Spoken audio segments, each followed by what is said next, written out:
Well, hello, my friends. Welcome back to Breakfast with Sergio. I'm very happy to be here with you today with Traci Wright Martin. We're going to talk about her solo show right now online at 33 Contemporary Gallery. So don't miss it. It's going to be a great conversation, and I cannot wait to share it with you.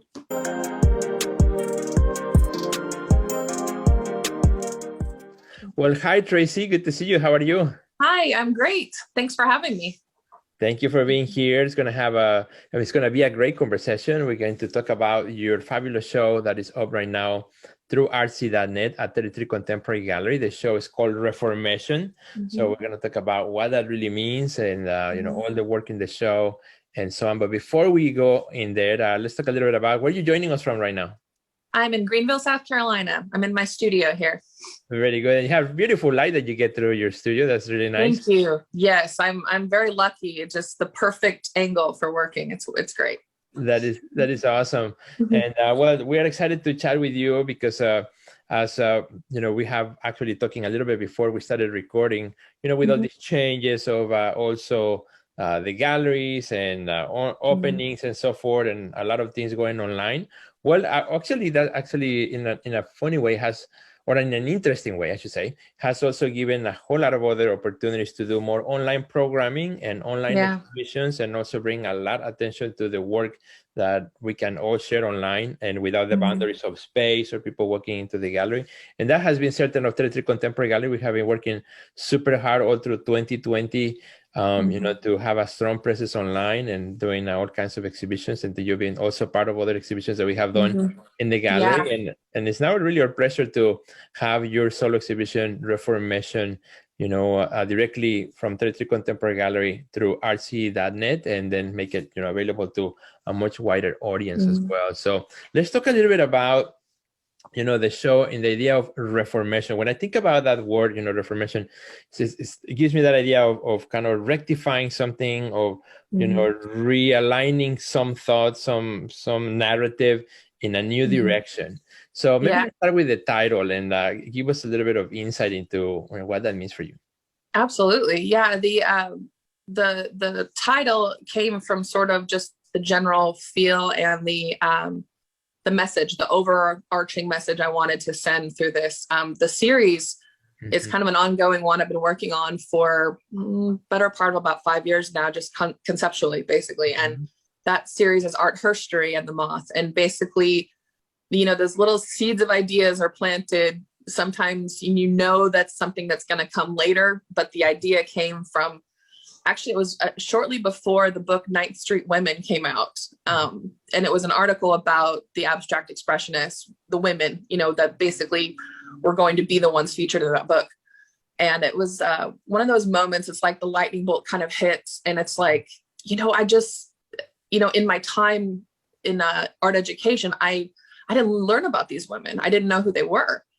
And, I learned about their male counterparts. Of course I did, like that. And we all have a similar story when we've sat through art history classes, and semester after semester, and a wonderful, enriching experience. But, which is, where were the women and I knew they were working right alongside the men. And, that question, I'm not the first to ask that, that's a very big part of the conversation right now. And I think with the shift in the cultural conversation over the last, 5-6 years, especially, this series was just sort of a natural thing to come out at the time, and it's not something I rushed into. I spent a lot of time working on it. And to back up further and talk about the symbol of the moth, that is just something I've always loved moths since I was a little kid. And I always thought that it was kind of strange that the butterfly always kind of got all the credit, and yet the moths, and come to find out, 89% of the order is actually moths and only 11% are butterflies. And, we just have this way of sort of looking and it's kind of just this cultural thing that's happened, and then there's not really any reason for it. Other than it's just the way we've always just understood sort of the butterflies are prettier, more interesting or whatever, and they've kind of got the attention. And so there's, quite a parallel there in my mind to talk about underrepresentation in general. And using the moth as sort of my symbol for that in my work. And so not only are they beautiful and interesting looking to me, and I think they're fascinating, but they've become that important symbol. And so when I read that article, it kind of hit me to say, okay, let's take that symbol for underrepresentation. Let's talk about women in the art. And so, it's just, I've chosen a few names to kind of give like a recognition to that are names a lot of us already know, but I really tried to dig in and find some more obscure ones too to work with. And so what I've done is I've taken a moth species, worked that into the design. I've taken, I'm primarily a portrait and figurative artist. So I start, everything is, the foundation is a charcoal portrait of a woman, and just women from every walk of life, people I know, people I don't know very well. I just find them inspiring. And then the piece is dedicated to one of these women artists. And I find sort of what I call a visual quotation, is sort of like a borrowing something from a motif of theirs and working that in, and so there's kind of a couple different layers of symbolism going on there. That's really cool. Well, you have given us a lot there to really start digging in and really talking about, and starting maybe with the history of art, right? And what has been written, the books that has been passed on from various generations on what is art and who are the characters that define art, and this history, how as it is written, it always focuses on some and leaves so many out, right? And that is passed on from classroom to classroom. I remember like the very first time when I taught an art appreciation course, right? It's like, oh, here's the book, this is what you teach. And so what you do, like you take the book and that's what you teach, right? These are the names that you gotta teach, that you gotta memorize. That's the history of art, at every season and at every part of the history. And that is passed on to the next generation, right? And so that edited story continues to move on, and so exciting to see now, as you mentioned, in recent years, kind of a resurgence, say, okay, wait a minute, who's been edited out of the story, right? Who's been cut out of the narrative, that we need to look back, find, because unfortunately many of these artists were not documented properly, because the other ones were not really written about a whole lot either. So it's been a lot of digging and a lot of that being going on right now, and I think that's a wonderful thing, because then, as your title of your show does it, the reformation of that narrative, right? And to say, wait a minute, this is not the whole story. This is part of the story, and I think that's so important. And I think that part of my decision to call the show Reformation is I wanted to suggest that the canopy is larger than just women in art history. Right. It's there's all kinds of representation is needed, and this extends much farther out than anything that I can talk about within one small body of work. And I, within my artist statements for each piece, there are nods to these other issues too, but just to sort of the cohesive message for the art herstory thing is just, it's let's take this and talk about this part of it. But the idea of reformation is that this is much bigger than, and that's what I wanted to kind of extend that out in the name of my show, for that reason, just to kind of to challenge, that thinking way outside of just this one thing we're talking about here. No, but I love that you touch on something very specific, because then that becomes the anchor then to bring the larger view, right? Sometimes a certain topic might be just avoided. Oh, it's too big to talk about it. But selecting something as a point of departure, say, hey, this is something we need to look at, and then, but this is not it. This is not all of it either, right? There's more to that. Absolutely. I think it's super important. So let's talk also about the actual pieces, which I love them. One of my favorite ones is the one where you also refer to Remedios Varo. Varos, I love that piece. But, as I look at all the work, particularly for our friends who may be listening here to the podcast, as I describe each piece, and you can help me with that too.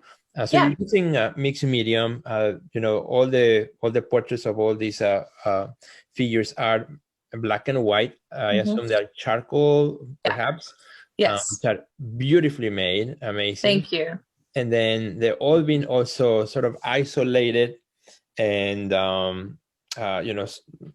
almost like like taken apart from wherever you took the photograph and put on a new setting. They all have the moth, as you talk about, the moth butterfly, narrative ideas as their symbolism. And there are different things happening, in their environment. So tell me a little bit, like, how did you arrive to, that way of representing the figure and on how you envisioned it? Well, that's a good question. That each piece, I think, has a completely different approach. I think a lot about the artist that I'm paying homage to. So there's that element is, part of the influence for sure. This particular piece, I knew, I kind of had a vision of the general pose of the figure. I knew kind of what I wanted her body language to convey. The piece it's a little more of a looser and a little more obscure reference to a Varro piece. There's the direct element of the light coming in and hitting the ring and passing on, that there's and that would be something. I wish I should have had a little picture of the original Varro painting for that one, but I just wanted because Varro's work is so layered and interesting and surrealist and all the elements going on there. I didn't want to try to tackle or kind of bowl over any of that in my own piece. I wanted to keep it true to a portrait, which is, again, my portrait and figurative work is what I do primarily. And it still needed to look like something that would work within this, kind of part of the thread that goes through this whole series is that anchor.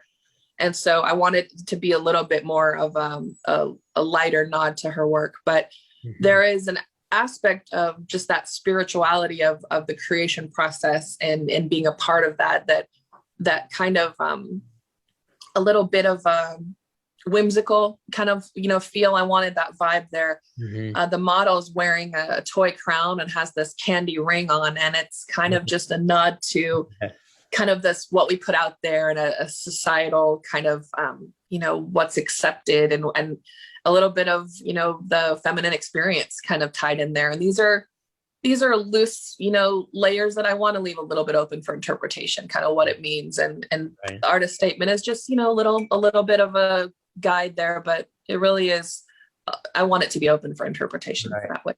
No, I love that. And now tell me about the choice of making all the portraits in black and white, instead of, let's say, of a painting, but incorporating the mixed media elements, doing the drawing and the rest as a painting.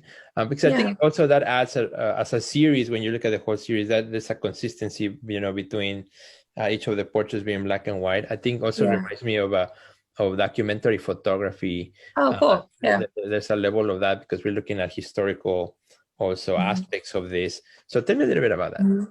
Yeah, it really goes back to my love for charcoal as a final medium. I think I had the very good fortune to have a charcoal class when I was a child, in one of my schools in Oregon. And I think I was probably 9 or 10 the first time I ever used it. And again, we talked about those little seeds being planted early, and I've always been a fan of art and drawing and stuff, but that got me really early. And it's something so fundamentally raw about not only the depiction of a black and white value study of a figure, but to just the raw element of charcoal is something so simple about it, and pushing that and trying to make that as finished and polished as I can get it. It's the technical challenge that I love. There's just the raw kind of it, taking it down to emotion. There's not a lot of, without the color, there's just this sort of,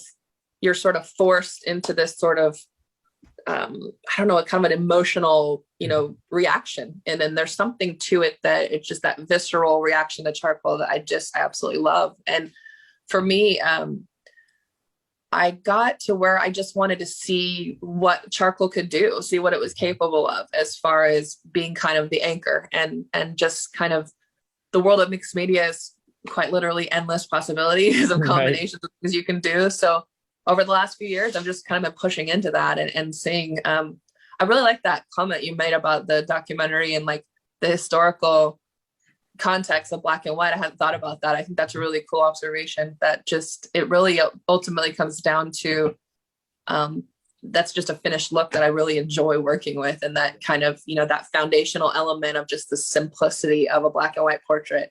Right. And that's just, kind of where I'm at with things. Like that's what I like to see, is just, seeing what I can do with that, basically. Right. And no, I love that. And also the very, I'm sure, very calculated choices of who were you going to depict. Yeah. And also picking ordinary people as well, and yeah. a variety of ages, which is also quite interesting, from a young girl to a much older woman, and everything in between. The poses, some of them very serious, like really looking at the viewer. Others are, if they're in a pensive state. Others more playful, playing with the butterfly or the moth, right? So I love that. The each piece as being part of the whole, you understand it as part of this whole kind of sequence of images that you're creating, but each one giving so much individually as well to think about, to talk about, and to engage with. Thank you. Yeah, I think that was probably one of the trickiest parts, to feel like the challenge of making this whole thing cohesive and feel like, because when you're taking on, even if it's a small version of the motif of someone else's work, as kind of, and then trying to make that look like this whole thing works as a body of work, and wanting to honor and make space for those individual style components to come out, and then, trying to make each one its own standalone, but then also work as a series. There's days that I feel like, okay, this isn't working. And then days that I feel like, okay, I like this makes sense, and yeah, it's a challenge, but it's one I think that I really do enjoy about this process. Right. Too. Well, and I know, it's not hard to ask an artist, what's your favorite piece, right? Because usually the latest one, it becomes one of our favorites. So, but do you have one piece that in this collection that perhaps was like the most challenging for you to work with, or the most memorable, for some reason kind of sticks in your head? Yeah, I think there's a couple, actually, for different reasons. I used my niece, who I'm very close with, for the little model, the child in the eventuality piece. And in that piece, I wanted it to be really simple. And that one is not a direct nod to another artist. It's mostly about just the experience of life and transformation and kind of that. And there's a few pieces that aren't direct, quoting, the women and artists in those.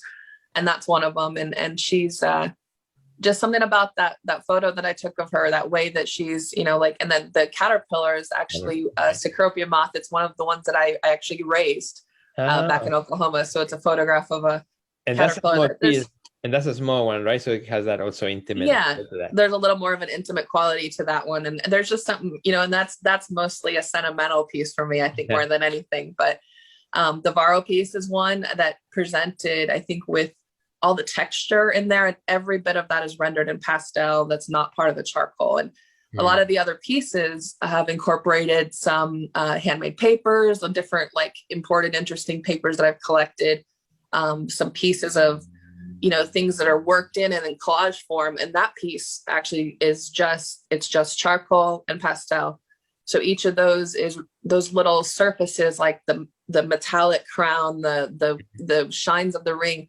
All of that was very difficult to cleanly apply. And we're talking about charcoal and pastel. Those are not simple things to keep clean when you're trying to get those lines just so, and you're working with lots of hard edges. And so I'm very happy with that piece, how it came out, but that was an incredible challenge, just the execution of that piece in general. Right. But I think that's one of my favorites, probably, from the piece. And the Kusama piece, I like the polka dots in that one too. Okay, yeah, that is also a very fun piece. Well, Traci, thank you so much again for sharing your time, sharing the stories behind the exhibition Reformation. And I'm sure some of our friends will want to follow you on social media, find also where they can connect with you. As we have been talking, I've been showing some of the images here as well of the show, so friends can see it. Now, if you are listening to the podcast, you have no choice, but you're going to have to go and visit the exhibition for sure on rc.net. Just go to rc.net and search for 33 Contemporary Gallery. You will see it there as one of the featured shows as well. And, Traci, where can our friends find you in social media?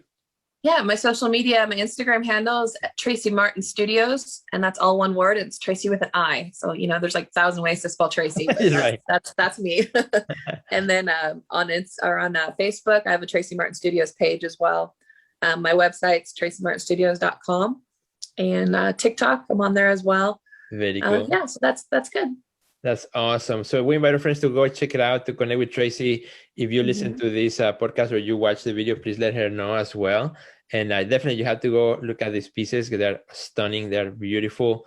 And Thank you. please do us a big favor and also share it with all your friends, because this work needs to be seen definitely, and needs to be collected as well, right? So we continue working on that as well. So Traci, thank you so much for your time. Thank you for everything that you've done, that you have done, that you continue to do as well, and for sharing this beautiful story. So thanks, Traci. Have a great Thank you, Sergio. Appreciate it. Bye, friends. Bye-bye.